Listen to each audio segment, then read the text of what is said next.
Hey, RW here with Lucky the dog on the porch, and I've been doing a lot of testing finally now that it's dry.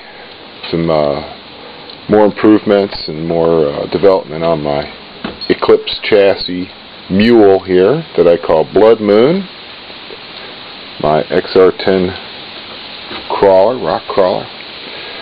And what I've done is lucked into some wonderful little Losi Mini T springs from my friend Spitz, and they happen to match the color of the shell, which is coincidental, but they work so much better than the springs I was using.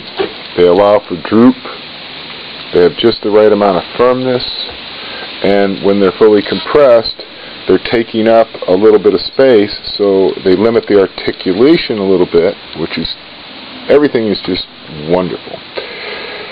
When I designed this chassis, this was what I called the baseline setting for it, with the shocks mounted in the middle of a cluster, a hex cluster of mount holes, and with the chassis upper member here all the way down. And I designed it for this length of shock, this 105mm shock with 30mm of travel. They're not great shocks. I'm not saying that they're better than anybody else's shocks. They're cheap shocks. If you build them with green slime, put some good silicone oil in there, 30-40 weight, you can get decent results from them. You'll have to rebuild them every few batteries if you're really anal about leakage, or you can just keep topping them off and cleaning the oil off your axles. I'm cheap, okay?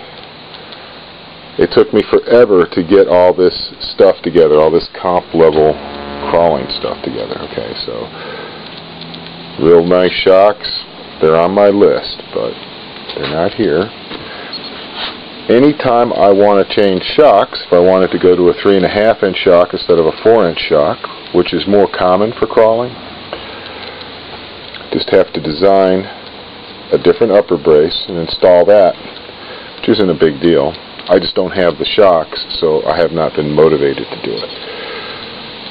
But what I'm trying to point out is the Eclipse chassis is, once you have your uppers and lowers all put together and you got your electronics installed and all that, to do something really drastic like change from a 3.5 to a 4-inch shock and still have the correct geometry, still have everything exactly in the right place, it would just be a matter of changing 2 chassis members. Now in my testing, I've obviously tested all 7 of these holes, the 6 holes around it, the center hole, and I've tested up and down. I've not gone back and forth because I haven't seen the need for it.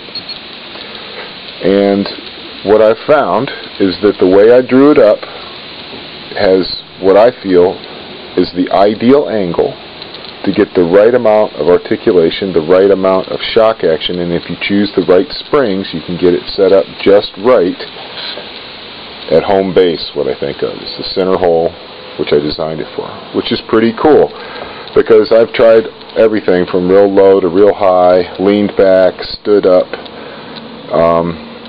and I keep coming back to this because this works the best. It doesn't hang up on anything.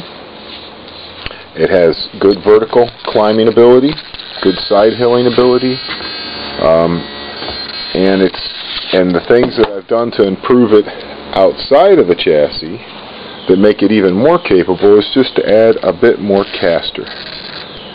Now, when you're tuning a chassis, I know if anybody's out there has been rock crawling and tuning chassis, you know it's always a compromise. If you want to lower your center of gravity, you're probably going to have clearance issues breaking over things.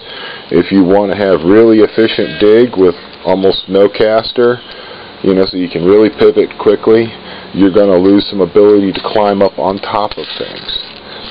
If you put a lot of caster on, what's probably going to happen is you're going to have an effect that when you're really side hilling like this and you're trying to peel back off, it's going to turtle you because of the pivot being changed where the tire pivots. Depends.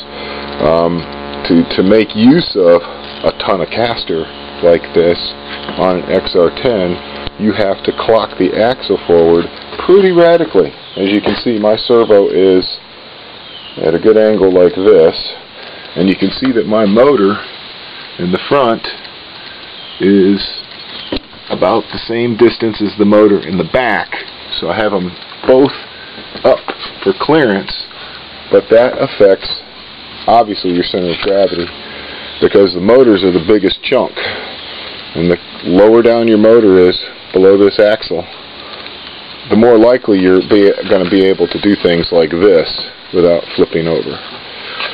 So it's a balancing act. You want clearance, you might lose a little side hill, but you might gain a little vertical climbing ability if you have enough caster to really hook up. And that's what I've found is working really well.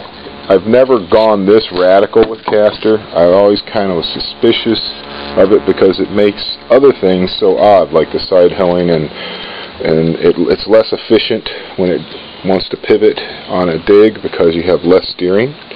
You may have a ton of steering, but as you add more and more caster, you have less and less. So if you really want to have a lot of steering, you almost have vertical caster. So I've played around a little bit with caster and had it set back pretty far, but then I went ahead and I drilled a couple new holes and I popped it off, moved it back, made longer links to tilt the axle forward a little bit more. And at first I was really not sure I liked it, because it no longer likes to balance perfectly on its wheels. It wants to go this way. And before it was really good.